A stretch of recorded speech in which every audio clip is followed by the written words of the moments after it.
Hello friends, आप सभी लोगों का स्वागत है हमारे यूट्यूब चैनल कविंदर भैया पर।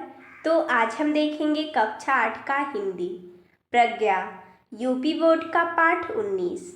पाठ का नाम है जब मैंने पहली पुस्तक खरीदी। तो चलिए हम इस वीडियो में इस पाठ के प्रश्न उत्तर को देखते हैं। प्रश्न है कुछ करने को से प्रश्न नंबर 1 है, आर्य समाज संस्था ने भारतीय समाज में फैली रूढ़ियों एवं आडंबरों को दूर करने का प्रयास किया। वह भारत का नव जागरण काल था। आर्य समाज के अतिरिक्त ब्रह्म समाज, प्रार्थना समाज, थियोसोफिकल सोसाइटी जैसी अनेक संस्थाओं ने भी समाज में व्याप्त बुराइयों को दूर करने का प्रयास किया था। इन संस्थाओं के संस्थापकों के बारे में जानकारी प्राप्त कीजिए। तो चलिए एक एक संस्थाओं का नाम लेते हैं और उनके बारे में जानकारी इकट्ठा करते हैं। पहला है ब्रह्म समाज। इसके संस्थापक राजा राम मोहन राय थे। इन्होंने सती प्रथा, बाल विवाह, जाति पाति और अन्य सामाजिक कुरीतियों का विरोध किया तथा समाज सुधार का कार्य किया। दूसरा है प्रार्थना समाज। इसकी स्थापना आत्माराम पांडुरंग ने केशव चंद्र सेन के सहयोग से की। इस संस्था के सामाजिक समानता, शिक्षा और सुधार पर बल दिया। अगला है थियोसोफिकल सोसाइटी। इसकी प्रमुख नेता एनी बेसेंट थी। इन्होंने शिक्षा, महिला अधिकारों और भारत के स्वशासन यानी होम रूल का समर्थन किया। प्रश्न दूसरा है, वर्तमान समय में प्रकाशित होने वाली किन्हीं 4 बाल पत्रिकाओं के नाम लिखिए। जैसा कि हमने यहाँ पर लिखा है 4 बाल पत्रिकाओं के नाम, चंपक, नंदन, सुमन सौरभ और बाल भारती। प्रश्न तीसरा है, पाठ में आई पुस्तकों को अपने पुस्तकालय से खोजकर पढ़िए। तो आप ये स्वयं कीजिएगा। अगला विचार कल्पना से प्रश्न नंबर 1 है, बचपन में लेखक के घर कौन कौन सी पत्रिकाएं आती थी। उत्तर हो जाएगा, बचपन में लेखक के घर आर्यमित्र, साप्ताहिक, वेदोदय, सरस्वती और गृहिणी पत्रिकाएं आती थी। अगला प्रश्न दूसरा है, बचपन में लेखक को स्वामी दयानंद जी की जीवनी क्यों पसंद थी। उत्तर हो जाएगा, बचपन में लेखक को स्वामी दयानंद जी की जीवनी इसलिए पसंद थी क्योंकि उन्होंने समाज की रूढ़ियों का विरोध किया था और अपने हत्यारे को भी क्षमा कर दिया था। अगला है प्रश्न, लेखक को अंग्रेजी में सबसे अधिक अंक पाने के बाद उपहार में कौन सी 2 पुस्तकें मिली थी और उनसे लेखक को क्या जानकारी प्राप्त हुई। उत्तर हो जाएगा, एक किताब पक्षियों की जानकारी से संबंधित और दूसरी किताब में पानी के जहाजों की कथाएं थी। इससे लेखक को पक्षियों से भरे आकाश और रहस्यों से भरे समुद्र की जानकारी मिली। अगला प्रश्न है चौथा, पुस्तकों को पढ़ना एक अच्छी आदत है। बच्चों का मन कहानियों में खूब लगता है।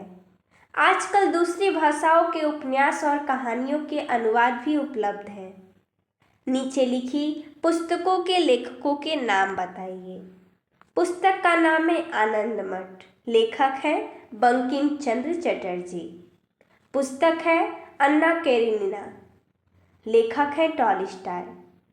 पुस्तक का नाम है पेरिस का कुबड़ा, लेखक है विक्टर ह्यूगो।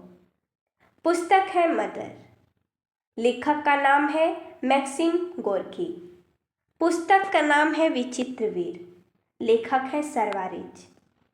पुस्तक का नाम है सत्यार्थ प्रकाश, लेखक है दयानंद सरस्वती जी। सूरज का 7वां घोड़ा, लेखक है धर्मवीर भारती। देवदास, लेखक है शरद चंद्र चट्टोपाध्याय। कपाल कुंडला, लेखक है बंकिम चंद्र चटर्जी। अगला फिल्म है, दिया गया है लेखक ने देवदास फिल्म क्यों नहीं देखी। उत्तर हो जाएगा, लेखक ने फिल्म देखने के बदले अपनी मनपसंद पुस्तक खरीद ली, इस कारण लेखक ने फिल्म नहीं देखी।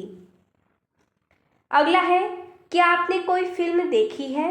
कौन सी, उस फिल्म में आपको क्या अच्छा लगा और क्या नहीं, तो आप इसे स्वयं लिखिएगा।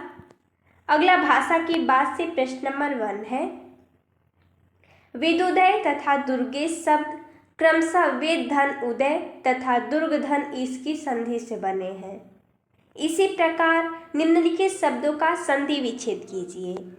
जैसा कि हमने यहाँ पर किया है, शब्द है विरोचित, हमने यहाँ पर इसका संधि विच्छेद किया है वीरधन उचित। देवचित देवधन उचित, रमेश रमाधन ईश, सुरेश सूरधन ईश। अगला प्रश्न दूसरा है, इस पाठ में लाइब्रेरी, इंडिया, थिएटर, पिक्चर आदि अंग्रेजी के शब्द आए हैं। इनके लिए प्रयुक्त होने वाले हिंदी शब्दों को लिखिए। अंग्रेजी के शब्द हैं लाइब्रेरी, थिएटर, इंडिया और पिक्चर। हिंदी हो जाएगा लाइब्रेरी का पुस्तकालय, थिएटर का रंगशाला, इंडिया का भारत और पिक्चर का चलचित्र। अगला प्रश्न है, नीचे कुछ वाक्य दिए गए हैं, इनमें साधारण, संयुक्त तथा मिश्रित तीनों प्रकार के वाक्य हैं। उनके सामने उन्हें पहचान कर वाक्यों का प्रकार बताइए। यहाँ पर वाक्य दिया गया है, क है, मेरे पिता आर्य समाज रानी मंडी के प्रधान थे और माँ ने स्त्री शिक्षा के लिए आदर्श कन्या पाठशाला की स्थापना की थी। ये एक संयुक्त वाक्य है, तो आगे हम लिख देंगे संयुक्त वाक्य। दूसरा वाक्य है, माँ स्कूली पढ़ाई पर जोर देती थी। ये साधारण वाक्य है। अगला है, जल्दी जल्दी घर लौट आया और 2 रुपये में से 1 रुपया 6 आना माँ के हाथ में रख दिया। ये एक संयुक्त वाक्य है। अगला है, उनका आशीर्वाद था या मेरा जी तोड़ परिश्रम के तीसरे चौथे में मेरे अच्छे नंबर आए और 5वें दर्जे में तुम्हें फर्स्ट आ गया। ये एक मिश्रित वाक्य है। अगला है, उस साल इंटरमीडिएट पास किया था। ये एक साधारण वाक्य है। अगला है, निम्नलिखित वाक्यों को ध्यान से पढ़िए और बताइए कि इसमें कर्ता क्रिया कर्म में से किसका लोप है। चलिए सबसे पहले तो हम वाक्यों को पढ़ते हैं। लोकनाथ की एक दुकान से ताज़ा अनार का शरबत मिट्टी के कुल्हड़ में पिलाया और सर पर हाथ रखकर बोले, वादा करो कि पाठ्यक्रम की किताबें भी इतने ही ध्यान से पढ़ोगे, माँ की चिंता मिटाओगे। तो इस वाक्य में कर्ता तथा कर्म का लोप हुआ है। पूर्ण वाक्य इस प्रकार होगा, पिताजी ने, कर्ता है, लोकनाथ की एक दुकान से ताज़ा अनार का शरबत मिट्टी के कुल्हड़ में मुझे, यहाँ पर कर्म होगा, पिलाया और सिर पर हाथ रखकर बोले, तुम क्या करता है, वादा करो कि पाठ्यक्रम की किताबें इतने ही ध्यान से पढ़ोगे, तुम, यहाँ पर भी करता है, माँ की चिंता मिटाओगे। ध्यान दें कि पिलाया, बोले, करो, पढ़ोगे और मिटाओगे सभी क्रियाएं हैं। इसलिए इस वाक्य में क्रिया का लोप नहीं है, बल्कि कर्ता और कर्म का लोप हुआ है। तो इस प्रकार हमने इस वीडियो में इस पाठ के प्रश्न उत्तर को देखा। तो मिलते हैं तब तक के लिए धन्यवाद दोस्तों।